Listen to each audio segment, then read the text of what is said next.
Good afternoon and welcome to the February 10th Budget and Audit Committee meeting.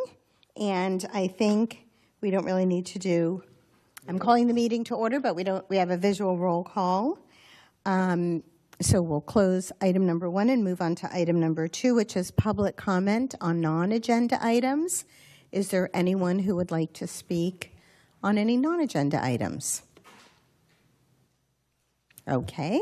Then I will close public comment and move on to action items. And our first is approval of the January 13th, 2025 meeting minutes. Public comment? Oh, right, yeah. Any public comment on the meeting minutes? No? Okay. Move approval. Second? Okay. Good. And then item 3B is a review of the HDL contract and performance for business license services, vendor, and recommend change in policy for business license filing. Who's going to lead that? Is that you, Regina? That would be me. Okay, Regina, our Assistant City Manager. Yes, so I want to give the committee, I'd like to give the committee a brief update on where we are with the business license revenue. We're relatively close to on budget. That's the good news. However, we don't have a full year of revenue at this point. The contract was executed on October 3rd, 2023. They got the HDL got started collecting revenue January 1, 2024. And so while we have a full calendar year of revenue, we don't have a full fiscal year of revenue yet. So I did a little bit of projection, and in the handout attached to the agenda, you will see a spreadsheet, and the items that are highlighted, those are revenues from 2024 that I estimated for 2025. And so if we add those 6 months in of estimated revenues, along with the amounts that we've already collected for this current fiscal year, again, we're only off by about $2,000. And as you can see that the contract is paying for itself as anticipated. So it's my recommendation that we continue on with HDL to give a full fiscal year. It's a 12-month contract. And so while we are now going from 12 months to 12 months in a contract term. We've executed the first term of the contract. At this point, if the city were to elect to move out of the contract, which is not my recommendation, that we would have to give them 120 days notice. So that is the end of my report for that part of it. Yes, sir. No. Oh, sorry. Actually, no. Not there yet. Not there yet. Or you? Okay. Yes, end of my report. I thought you so said, if you have questions. I thought you had more to add to No. that. Okay. Vice Mayor Wan, what questions do you have? Can you clarify what the contract term is, date to date? The contract term date to date is October 3rd, 2023 through October 2nd, 2024, and then it will now renew every year on October 23rd moving forward. So does it auto renew? Auto renews for 12-month periods. Okay.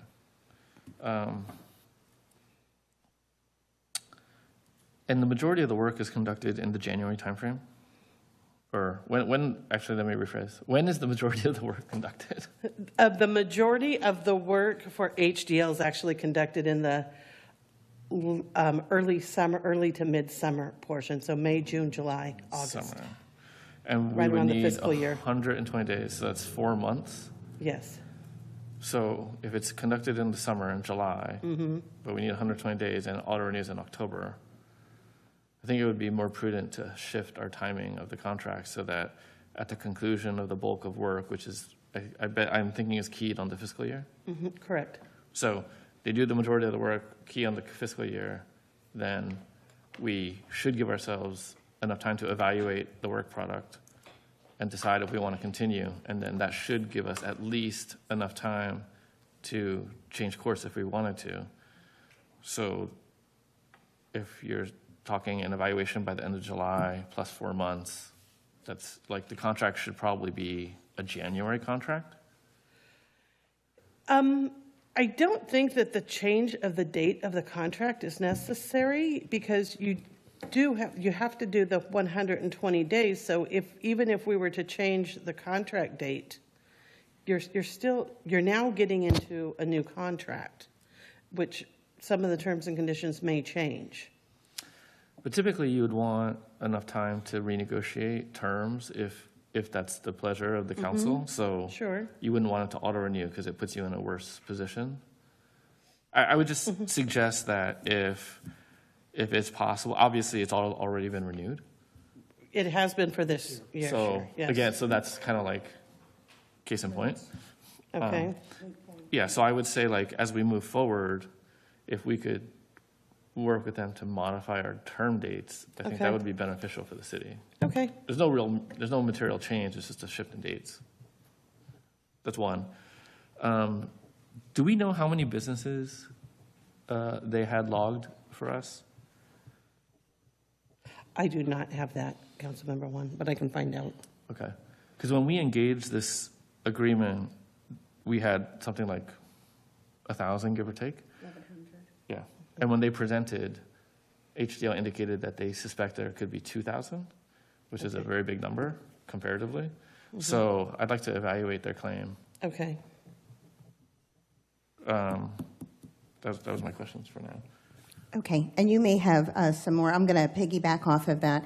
So I went back and I watched the September 19th portion of this meeting from September 19th, 2023, and there were a lot of promises made Okay. by A, our then city manager, and B, Ian, who represented HDL. One was that, yes, we had 1,100 businesses. They estimate there are around 2,000, the delta being 900, and that the first part of the contract, the reason we were signing it so early, because business licenses renewed generally July 1st through June 30th, was that they were going to have this discovery period. They had done some preliminary analysis, but this discovery period where they were going to go find out, what's up with those other 900 businesses. Are they businesses that were under business license and now have left the city and didn't tell us? Are they delinquent? Are they potential new revenue? And one of the other promises is that in doing that, they would more than cover their cost, our cost to them, because of course they take a portion of every renewal. And I think there was another percentage for delinquencies too. If they went after delinquencies, it was a smaller commission. But we haven't gotten any analysis. So we signed the contract October 2023. We asked them to come back. What did you find in the discovery phase? We have nothing. And now it's February 2025, and we're, yes, in the middle of this business licensing period. We have the reportables where they're saying, here's the first 6 months. We've paid them, we're going to estimate that we're going to pay them around $23,000 at the end of the year. But we were supposed to be making more revenue. That was part of the reason of hiring them, was that our then code enforcement person who was doing this and business license, we'd save those hours, right? The person could more concentrate on code enforcement. But we don't have any, what did you discover? That would be really nice to know. And they had a guarantee, something like 10%, wasn't it? A 10% guarantee in revenue. And so it would be nice to have, that back. We were talking about saving 300 hours. And what did they find out about those other businesses? The other thing is I think they were saying at that time, we were generating about 18,700 in business licenses on an annual basis. So certainly, if your estimate is right, which it's probably pretty close, we might be covering those costs, but has something changed? That's what I'd like to know. If our revenue is down even slightly, did businesses close? Did new businesses not renew? Did, those would be the kind of questions that I would ask. And the other thing that really struck me when I went back and listened again is I think it was, I know it was, Councilmember Diaz at the time, was really pressing both our city manager and HDL at the time about how are we going to know it's working? How are we going to know it's effective? And I know he was getting some pushback, but he was like, we called it an evergreen contract in that meeting. But how are we going to know if it's just going to keep renewing that it's working, that it's covering costs, that it's generating the income that they were estimating it was? So I think we need them, if we're going to present this to the council, what happened in the discovery analysis, and is it effective? Is it working? Because now we are in year 2 without realizing year 1 passed already. I agree. Yeah. I would say they should provide materials. Yes. What materials are they providing in terms of data? I don't see any data from them, and that is unfortunate because they claimed that they would provide us information. They claimed that they would come make a presentation, show the results. I think I remember asking, like, you're going to come back after a certain amount of time and demonstrate the efficacy of this deal. And you can correct me if I'm wrong, but my understanding is they are very hard to get a hold of. So I think they owe us, like, information. And so, yes, I would like information from them. Okay. Yeah, the Completely information understood. from them. That's what I'm saying. And also that question you asked, like, how many businesses do these numbers represent? Because if it comes back at 1,100 and it was 1,100, I'm gonna say that the claim was unfounded. So. Okay. So let's open it up for public comment now, and then we'll come back. So is there anyone who'd I like? have one other question. Okay, hang on, Howard. In the action item, it says recommend change in policy. What is that? There is, yes, we do need to start looking at that, but we need to be staff still needs to be working with legal at this point. Okay, so that should not we be. can just scratch that there? portion of it, No yes. change in policy. There's Okay. no change in policy today. Okay. Mr. Kaplan. Go ahead. And just turn on your microphone. My question was, what does it cost, and on an annual basis? And I think that question's been answered at $23,000 a year. Well, I think that's an estimate here, but the contract calls for a cost, like it's a unit cost per, but it's unclear on the results here because, like, on August, they're invoiced. Actually, that was a question I forgot to ask. Yes. There's 3 columns. One's total revenue, then amount invoiced, then client disbursement. Total revenue, I'm assuming it's self-explanatory. Amount invoiced is amount invoiced to whom, and then client disbursement. Are we the client? We are the client, yes. So this like for one line item on the second one, it's $25,300. Amount invoiced is $200, which is 1% or less or a little bit more. But then on the line above, 51,000, amount invoiced is 6,000, and that is greater than 10%. So it's unclear what this is supposed to represent. So anyways, your question about billing, I don't actually know what this means. Well, and August, September, and December seem low, really low. Go ahead, Mr. I think we're Kaplan, all sorry. going to the same place. What's this really costing? Right. We see the revenues, but the cost is a piece of this. But as a payer of these business fees, I just wanted to say that for some reason, I don't recall getting notice to pay. Okay, for some reason, and I've been paying for years, until 2 months after the anniversary of my first delinquency, and I had to pay 100% penalty. And I'm wondering, gee, why didn't I get notices from them? It's electronic. You know, maybe a week before the end of the period would be a good time to send that. Or, hey, you're 3 months delinquent. Do you want to take care of this now, or you want the penalty clock to keep running?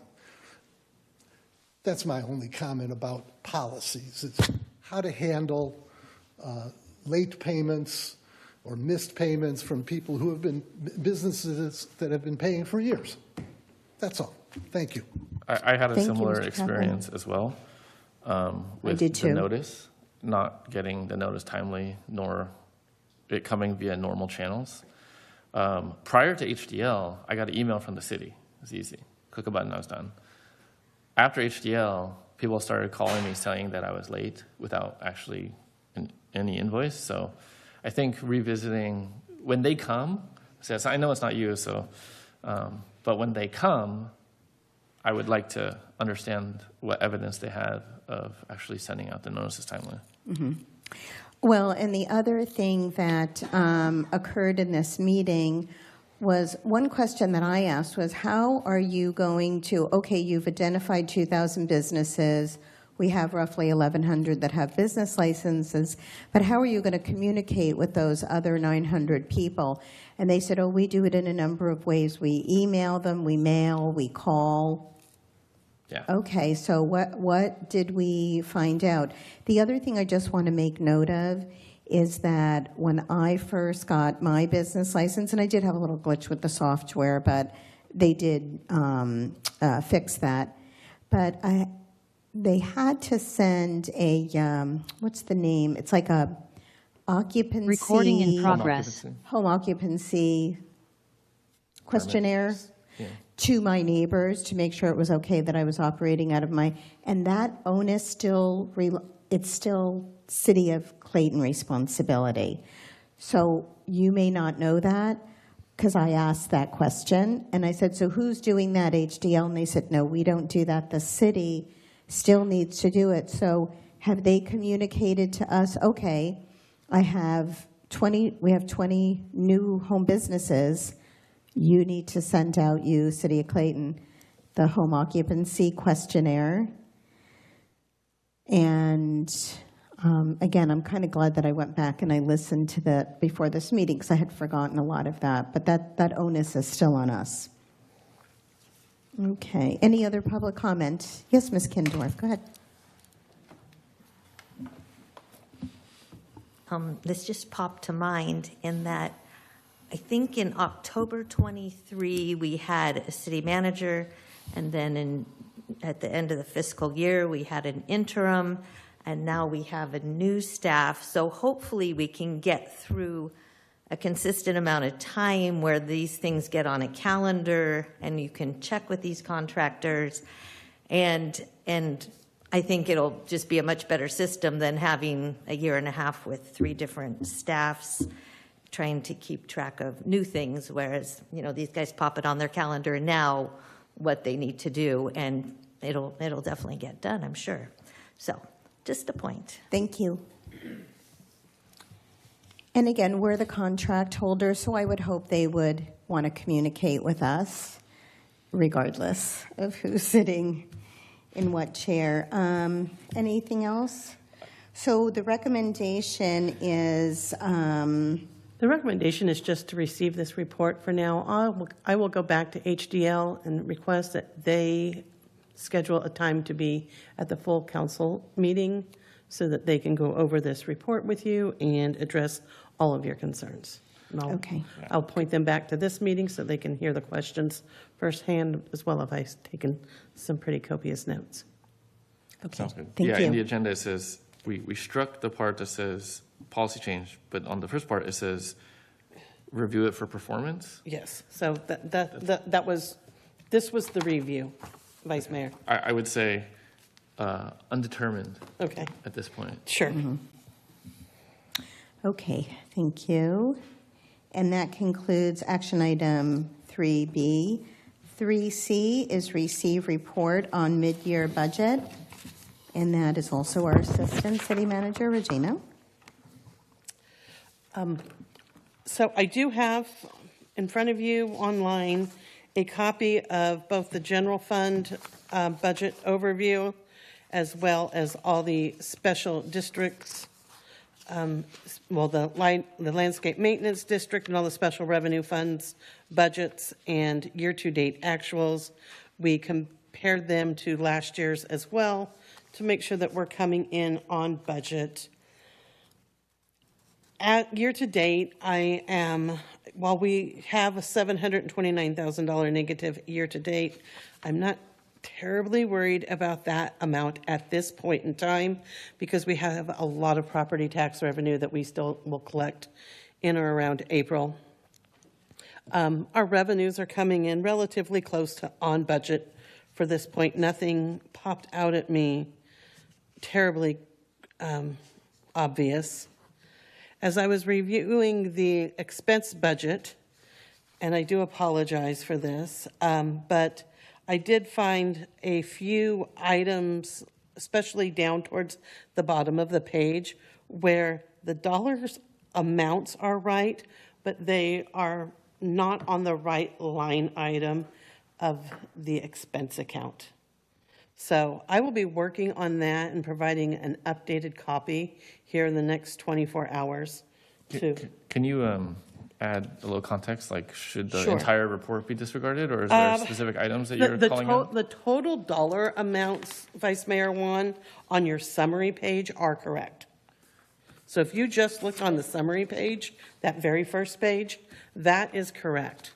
But when we get over here to the expense page, that's when they start to get cattywampus towards the end. Basically from election services on down.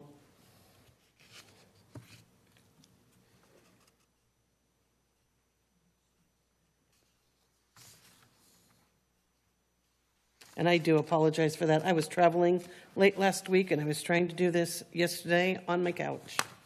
And Wait, it from just, election services? Sorry. yeah, from election service on down. What line item is that? Election service, 1017382? yes. But the totals, The totals are accurate, but for some, so is the nature of the issue the alignment yes, or the actual numbers themselves? no, the alignment. The numbers So are like, correct. for example, janitorial services at 230,000 versus a budget of 25 is Yeah. probably off? Yes. Okay, got it. Okay, thank you. Again, I apologize. As I was preparing for this meeting earlier today is when I started to notice that, and that's when I got caught up in a time warp, and I was late. Is that just the general fund? Just the does general does fund. It doesn't apply to any of the other funds?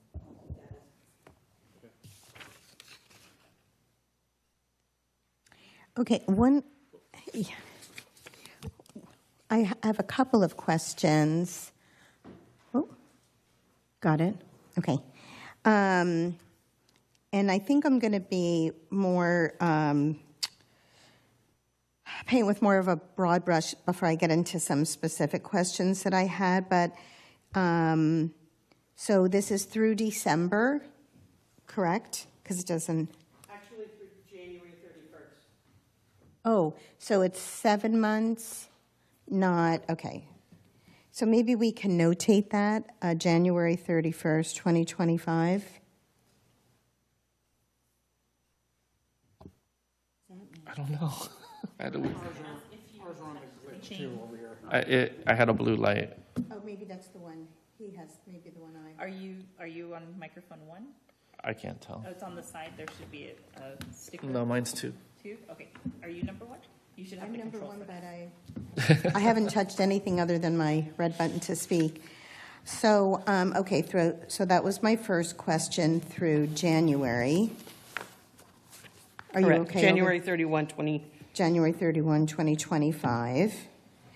And then is there any additional revenue of any large amount that might be coming through in 2025 that would, I know we're going to have expenses.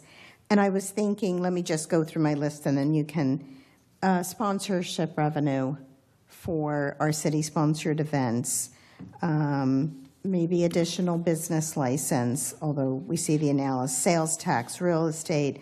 I know that our interim police chief right now, there might be some savings there, right? Because he's on salary but not getting benefits, right? Because he's an interim. Is there anything, or have we thought of all those things? Or we're just kind of looking at?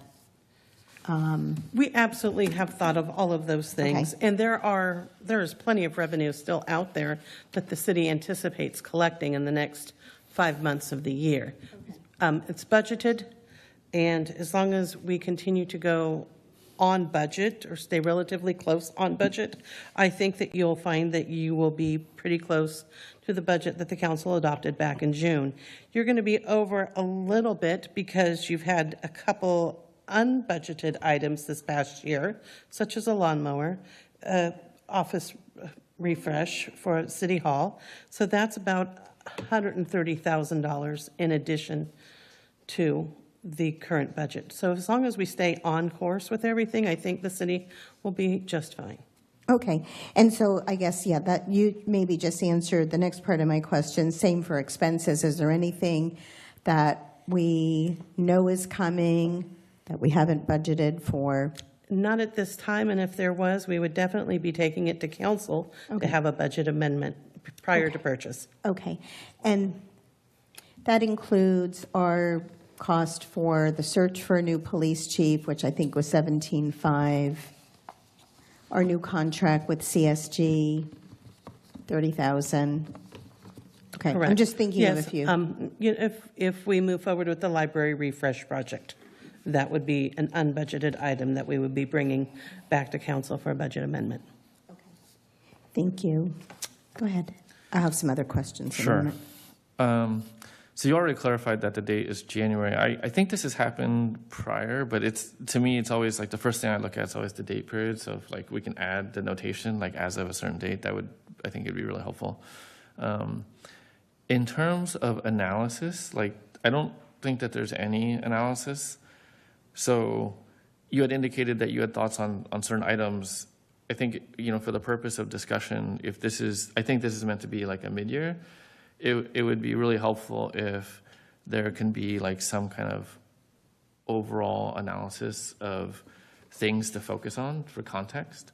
So I'd say like usually if you'd present data, somehow you would have some indication that says this is the story that I think this tells. This is where we're good. This is where we're not good. Here, and all the stuff in between, so that you can call out specific items. I think it makes it easier to digest if you provide context, so that would be helpful.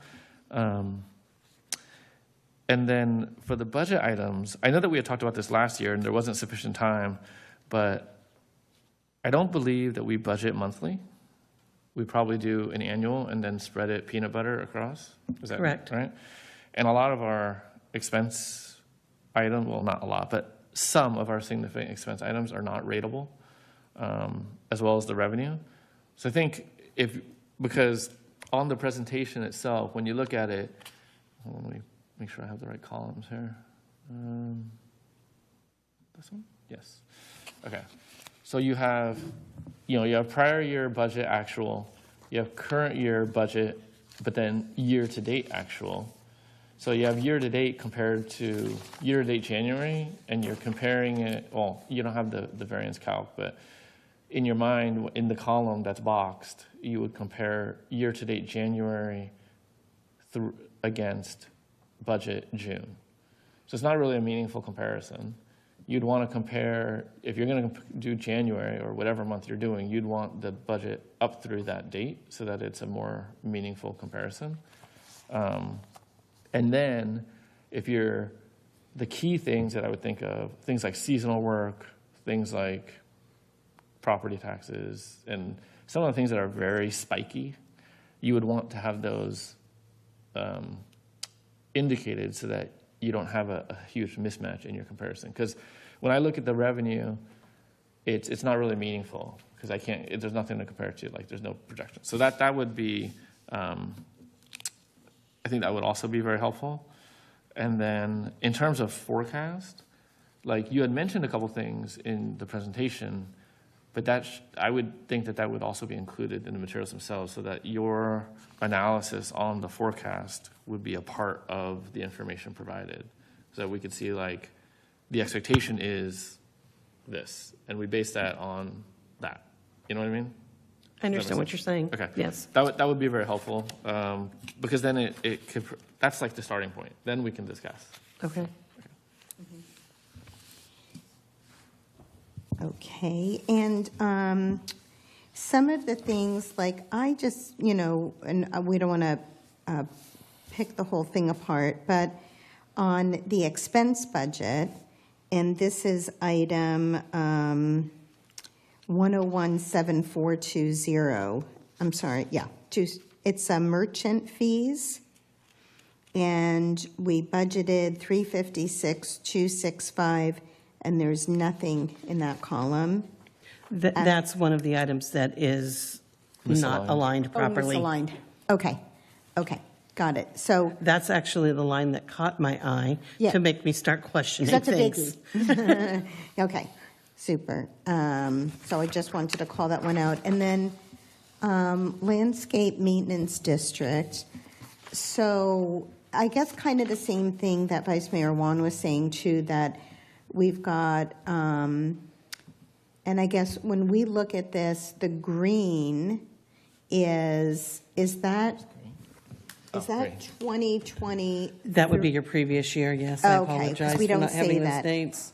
2023, 2024, and then the blue is 2024, The current fiscal year. 2025. Okay, so it'd be good to include that, because that I was, and then I just want to understand that our total revenues, budgeted is 1.327, and year-to-date is 726. Correct, because you will be receiving a property tax, and this is part of your property tax receipts in, like I said, mid to late April. Okay, so that's about 7 months out of the 12, so that seems like we're trending, So the county pays in 2 increments per year. okay, so that's So got one this one is your first increment. increment. You should be receiving another one Okay, pretty got close it. to this amount. Got it. But when you look at the net change in fund balances, we've got net change in fund balances, a deficit of 212,281. Am I reading that correctly? That's correct, but that's because, again, we don't have all of your revenue or all of your Okay. expenses at this Okay. point in time. And you don't anticipate, I don't anticipate That being an issue. anything other than on target for budget. okay. Can I ask about this too? Go ahead. So when I look at the prior year, LMD? yeah, LMD prior year, sorry, same page. We show 1307 revenue, 1317 expense with transfers out of 43381 for net decrease in fund balance of 53.2, right? That's what you see? Yes? Okay. So if beginning fund balance was it 361 or was it was beginning fund balance 361? That's how I'm interpreting this. Or, No, I believe No. your beginning fund balance was the 477 up there on top, okay, 477. and you So would. ending fund balance, I see, okay. Let me see if I situate myself here. So ending fund balance is the 424,343, right? So that would also be beginning fund balance for the current year? Correct. Okay, so the number at the very bottom right, 212,281 as a credit, that doesn't foot. So there's a formula problem here. Okay. In the net change line or the ending fund The balance? ending, the Yeah. net change at 212, 281 credit looks like it adds up, but the ending fund balance, it can't be negative 212. It's the result of 424,343 minus 212, 281, right? Okay, yeah, I see what you're saying. Yes, it does look like there's a formula error Okay. there. So it's something like, actually, it comes out to like something like 212. It's like 212, like 6 or something like that, right? And then I would have all the same comments on this fund as I do the general fund in the ratably for the budget for comparison, and then the dates and all that.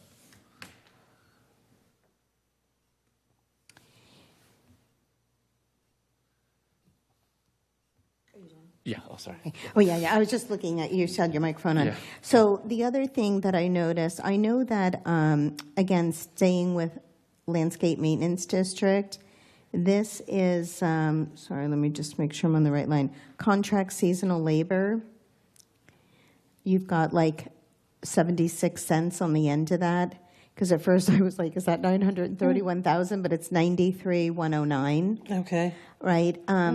So my very last question is, looking at total revenue, you said we've got more revenue to come. There's another payment from the county. We seem to be right on track.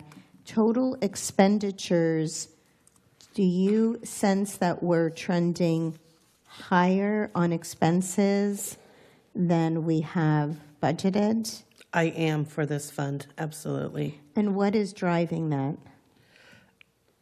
I think that there's a factor of things. I know that some of the items, for example, like the water service, we should be starting to see a decrease in our water bills now because the winter months, the parks aren't getting watered as much. Right. But we've also had a very dry winter. Right. So we are still watering some parks on occasion. Just the price of goods and services have gone up. No, and I noticed the water also. So we budgeted 206. We're already at 177. Correct. And we have another 5 months to go. And our water bills are around, anybody know offhand, 30, 40,000 a month? Something like that? Something in that neighborhood, Something yes. in that area, okay. Yeah, and then contract services, contract seasonal labor, sorry, that seemed low to me. We budgeted 160, we're at 93, but maybe the majority of work is yet to come because we're getting into spring. Correct. Okay. But no, I noticed water services also, and I know that our climate tech partners were doing a water analysis, and I don't know if we ever got the final results of that, but they were doing that work with CCWD, or Contra Costa Water District. Okay, any other questions? Just to kind of circle back a little bit. So in your analysis or your assessment of this fund, do you have a general sense of where it's going, where you think it's going to end up? Do you have a projection forecast or anything that like talks about on a go-forward basis? For the landscape maintenance district? Yes. I think that if we start looking at And I'm going to ask this for every fund too. Sure, on a more regular basis, on a monthly basis, especially moving into the last 5 months of the year, that we can move. We need to start really watching the expenses and making sure that double checking to say, are you really sure you need that? Is that a nice to have? Is that a need to have? Okay. For some of the expenses. So you don't have a sense of you don't have a sense of what the forecast will look like? I'm going to try my best to get this forecast. My forecast would be to keep this on budget. Okay. And it looks like Jennifer brought something hot off the press. Is that? Yes, my mistake. I had some things that weren't lined up. Okay. Yeah, you can hand them out to this, yeah. Let's- And two can go up? Do you have more than? I made a bunch.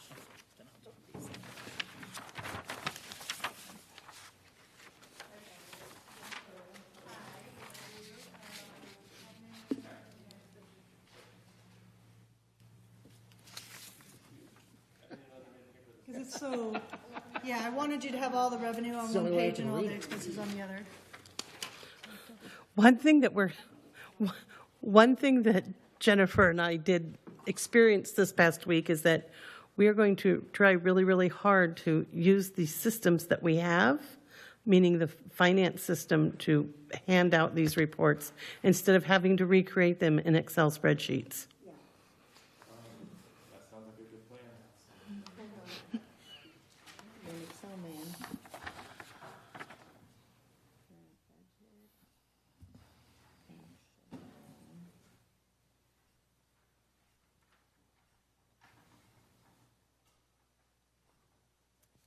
And then I guess the other question I had, I think we were anticipating any of the newly added positions to not kind of hit the books until May 1st.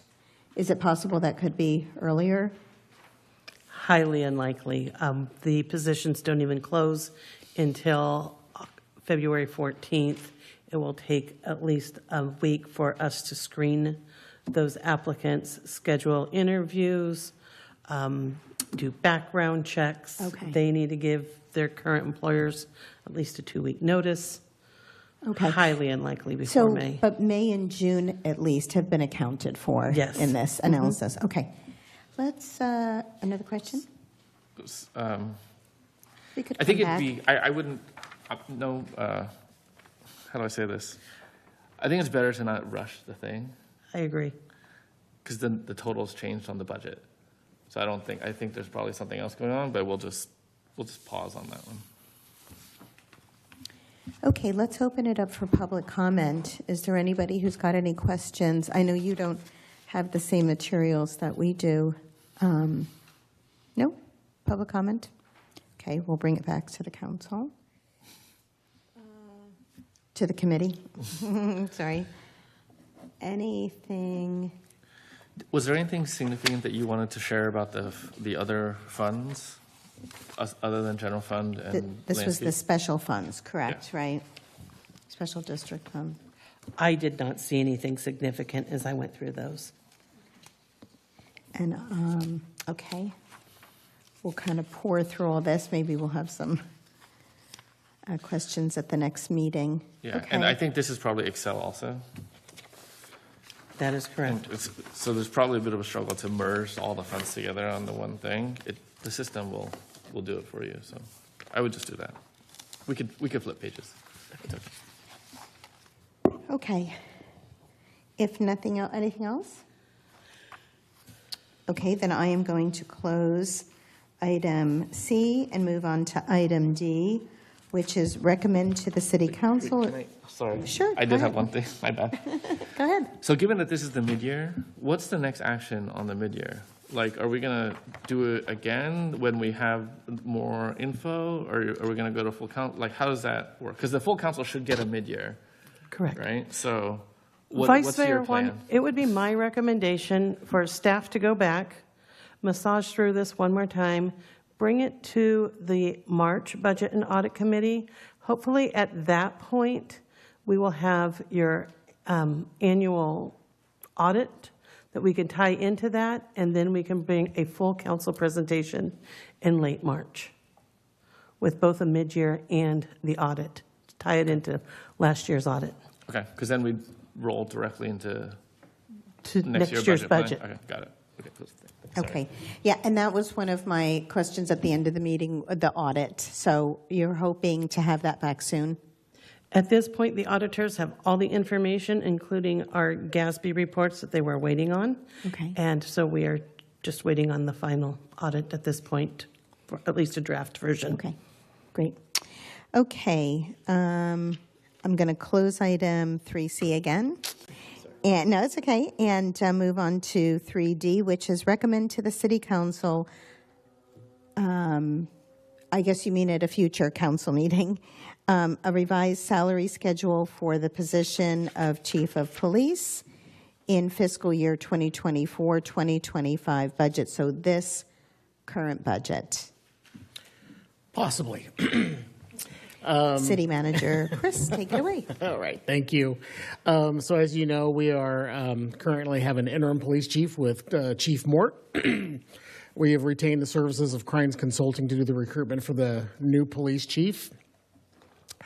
And doing some research on what our salary is for the prior chief and looking at surrounding cities and some jurisdictions of comparable size, there is quite a pay discrepancy in the chief role.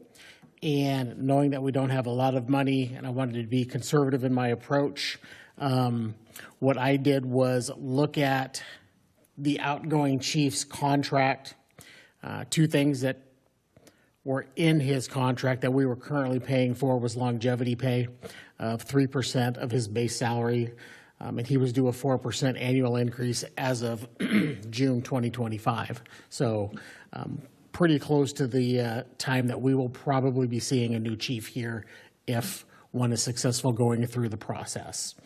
My request and recommendation is to take that 7% total, build it into base, take it out of the contract moving forward, and that would create a salary schedule of annual amount of $150,816 at the beginning step to the high end of 185.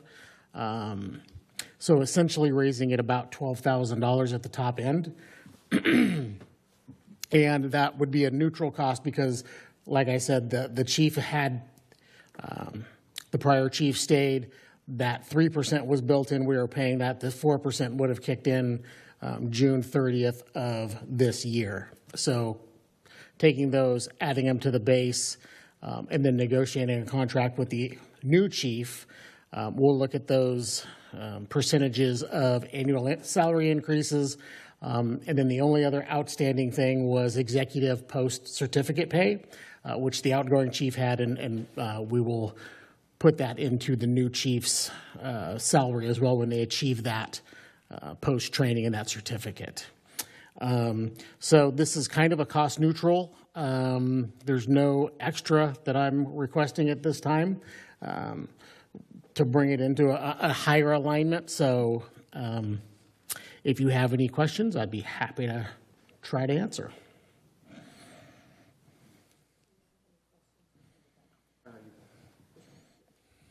Okay, thank you, Chris. I do have a couple of questions. So the current annual salary range is 141 to 173, and our chief McEachin was at what? What was his salary? I believe he was at top step. He was at 173? Yeah. Okay. And then I know you've got the 5 steps here, but I had to add the annual for myself because I didn't see, we were talking. I know, I did annual, then I went monthly. And then you went monthly. So now we're at 150, 816 to 185, 160.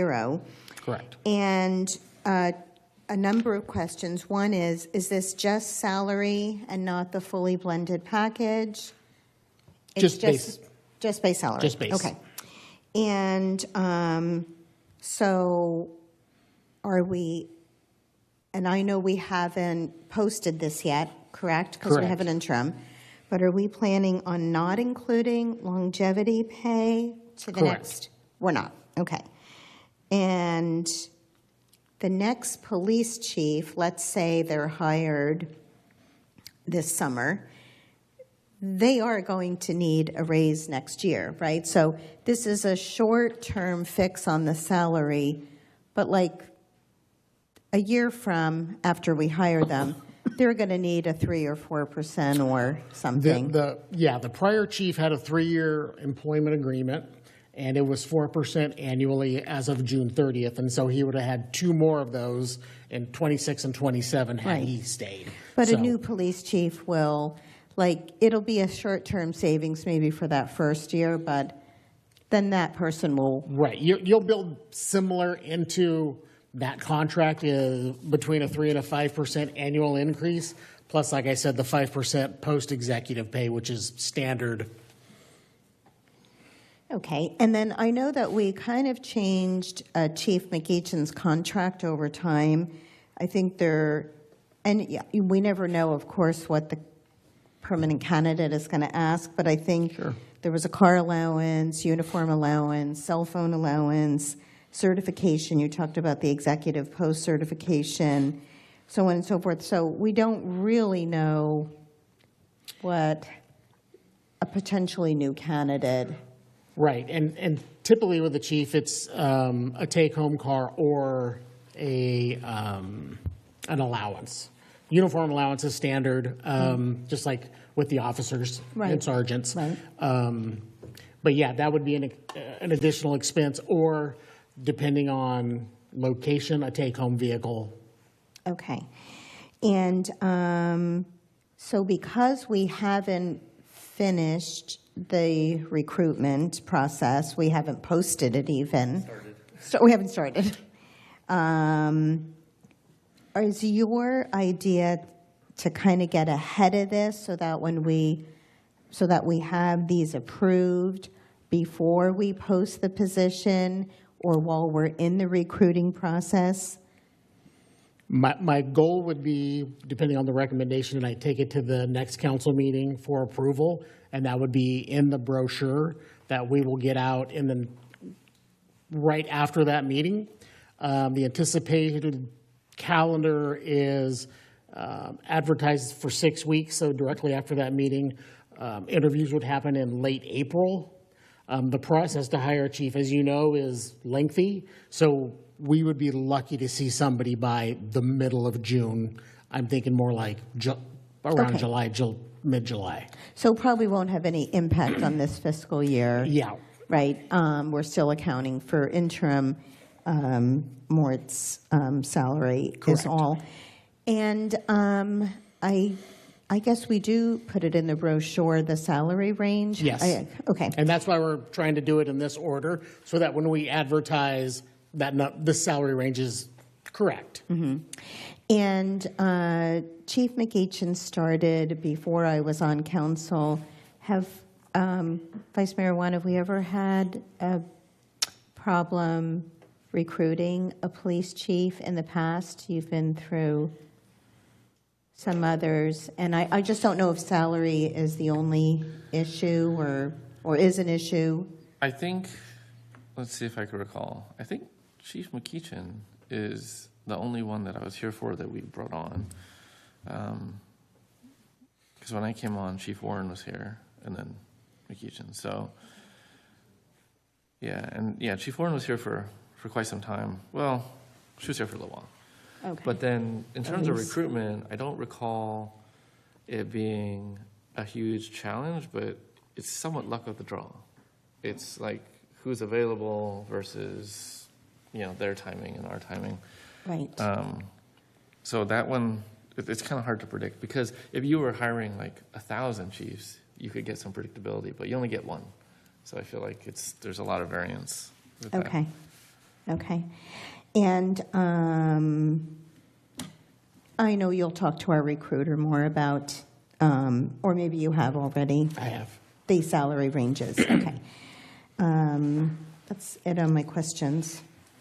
So in the past, we had pegged the chief's role. I mean, the chief is usually is on the upper end of compensation for city employees, and we tended to peg other roles to that position as well. So there'd be like we would preserve like a gap, right? Mm-hmm.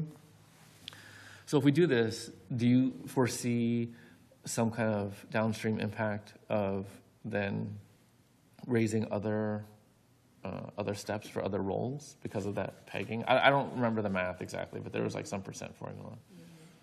You talking about between chief and sergeant? Chief and sergeant, within the police department, but then even outside the police department. Other I think department heads. at the department head level, they all, like, there's a formula that we use to, like, set them. So if we do that, I think you'd have to consider that. Like, I don't think having them pegged to each other is a requirement. It was No. it was a choice. Yeah, and typically in if you're talking police department, compaction typically works the other way as you're moving from the bottom up, forcing the executive hire. Well, that's compaction. Right, that's what I'm saying. I'm talking about rubber banding, where the bottom get pulled up because. Yeah, that is not a typical practice in. Okay. Well, It's typically more compaction that, in my experience, it's compaction related issues versus, because executives, if you look in other cities across the board, there are cities that believe every department head is on the same scale. They are one and the same across. There are other cities that have. Okay, comrade. no, well. They have 6 department heads, and there are 6 different salaries. And it's because of the work or whatever that city's chosen to align that way with each one of those positions. But you're asking that question because that did happen to us during the last city manager's term, where, and I believe it might have been driven by the police chief's salary increasing, or maybe bringing in some other staff members, and then all of a sudden everyone, Me too. yes. Yeah, I don't. So anyway, that's why So you're it's asking. something Yeah. to be aware of, not, Sure. it's not controlling, but it's Right. just a data point that, a perspective that we have that you weren't here for. So, the other thing was on the longevity pay. Yeah. I'm not sure the idea of longevity pay for me was to reward, we often have a retention challenge, and longevity pay was a way to address that. We recognize that it costs some both time, effort, cash to bring on new people, and so in order to incentivize folks so that we wouldn't have to do that, we offer longevity pay. And I thought that was great because it's not cash out of pocket on day one, it's cash out of pocket later where we've already gotten the benefit. So it's like kind of like a win-win. Folding it into the rate is kind of like when our former chief was here, we said, well, we'll offer you this longevity pay if you stay. He had a better offer, that's great. But if we fold it in, it kind of like we're going to pay that anyways to the next person. And I don't necessarily think it's the same because the longevity pay is supposed to recognize that we pay it to avoid, or not entirely to avoid, but to help attempt to avoid the cost of bringing on new folks. Here we're going to bring on someone else. Yeah. So it seems odd to also pay the longevity pay because then it's counterproductive to what we were trying to do. I do think increasing the scale like we would have, because I think every year, or if not every year, every other year, we'll look at the job scale or the steps and then raise them with COLA or whatever. But to increase it both for annual or semi-annual, or not semi-annual, biannual increase, and then also longevities, to me seems excessive. And I would say, let's wait until we get the applicant pool, because we haven't even seen, I don't know if we would have trouble getting applicants. We may. If we do, then we have to take steps. But if we're not there yet, then I would slow play a little bit to see what we actually get. Because I do think, oddly enough, the 2 roles that we typically do not hurt for applicants, and I don't say qualified applicants, just applicants in general, are police chiefs and city managers. We always get lots of applicants. They're not always qualified. Thank you for joining. But, so in that regard, I would wait to see what we actually get before we come out. Because whatever we put out there, the person is going to want the top step. And so I'd want to say, well, this is what the top step is now.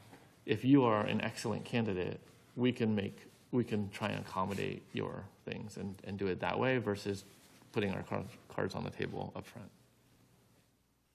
Just my 2 cents. And my very last question is on the last page here. It has City of Clayton, and then it's got all the other cities below it from El Cerrito to Cloverdale.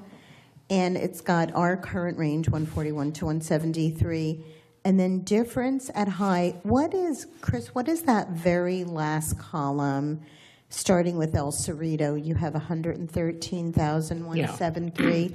So- what is that column So that's referred the to? base salary difference at the high step. So El Cerrito's paying their chief $286,000. We're paying 173. The difference is $113,000 difference. Oh, so that's the difference between our high high to and their high. So the next closest one to us in that top list, which is Contra Costa County, is Pinole, which is paying $271,700. It's a difference of $98,000 annually. Got it. Thank You know, you. working El Cerrito. Telling you. Right. Well, that's Pinole. He was talking about Pinole. Either one. Right? Any of them. Yeah. So, yeah, not I El mean, Cerrito. El Cerrito is a great city. yeah, San Pablo, $134,000 difference at top step. Right. Significant. Yeah, Clayton is in San Pablo, though. Yeah, exactly. But, No, but yeah. the point is, Yeah. you're going to see a chief come in and get experience, and then It's a you data can point. give them 3% Yeah. longevity or $134,000 raise to go to San Pablo. You know what I'm? That's Right. Got it. It is a data point. right. It is a data And point. it's all in the mix to consider, because you're right. San Pablo, Clayton, in terms of police services, not comparable, Right. right? The crime rate, the specialty units, the staff size, not comparable, totally. But at the end of the day, sometimes you've also got to look at the numbers and the data that Right. we're not going to get to the 307 at the top step, and I would never recommend that. But what can we do to attract and retain? Okay.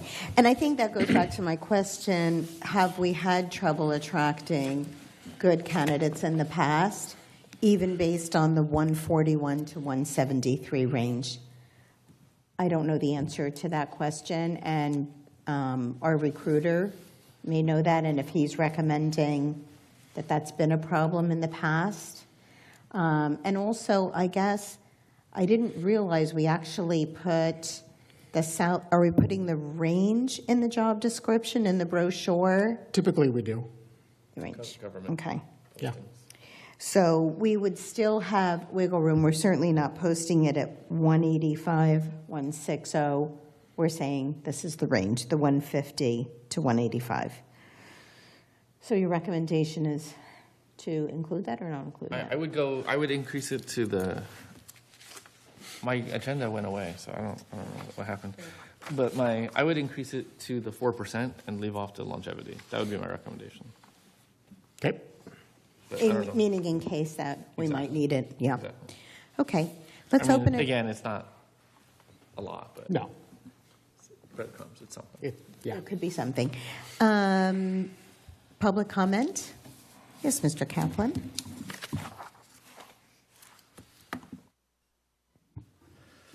Yes. First of all, I've got three questions. First of all, what's the burden? I mean, we're talking about base salary, but what's the burden on a chief of police position? You should ask all your questions and then it can be a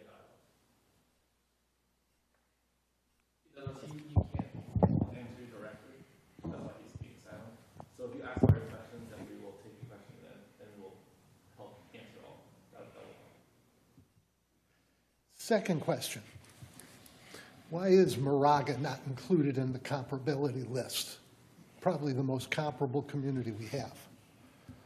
And third, are there any opportunities for internal promotion to this chief of police position? That's all I have. Up to your discretion. Got it. Thank you. If you have any comments now, I could address some of them, or? Good. Okay. The total burden is typically, I think the estimate is about 25% benefit load. It's not a science because different folks will have different burdens, but for budget purposes, we typically use about 25%. I don't know your answer on Moraga. I don't think they have, is that the one without PERS? They are not PERS, Okay. and I believe they contract with the SO, if I'm not mistaken, but I'm not sure. And Arinda, is that a possibility? Orinda's SO and Yeah. Lafayette is SO. Yeah. Moraga does? Yeah, but they're not a PERS agency, so that's a completely different thing. Yeah, without PERS, it messes things up quite a Yeah. bit in terms of comparability, because if they're not on PERS, our cost load is very different. So Right. That's likely the reason why we don't. Sheriff's Office. So they don't. Some jurisdictions do not have their own police force. They just contract out police to the sheriff. So those wouldn't be comparables either.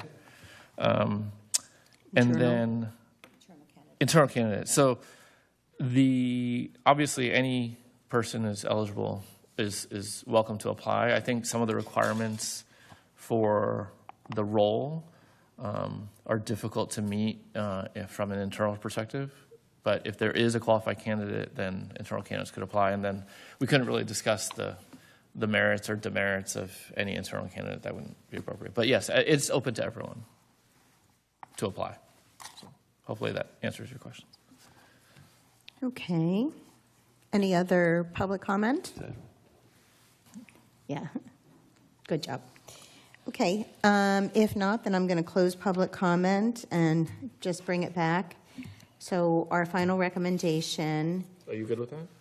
you want to, Yeah, I'd recommend that Lead we move forward to the full council with the revised salary schedule, including the 4% increase at the step level and the corresponding everything that's commensurate with that.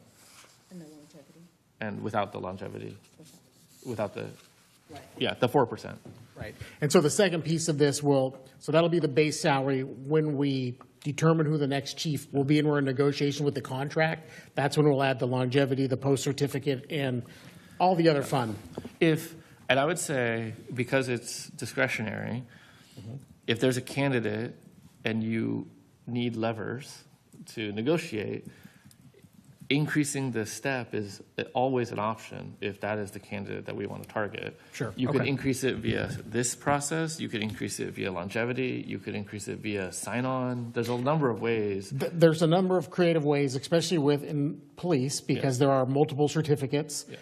Longevity, in some cities, longevity is for this city. Yeah. Others, longevity is police service Yes. or executive police service, or So I just there's wiggle room throughout. I would just recommend, so what we're doing is we're recommending for the current Base. schedule.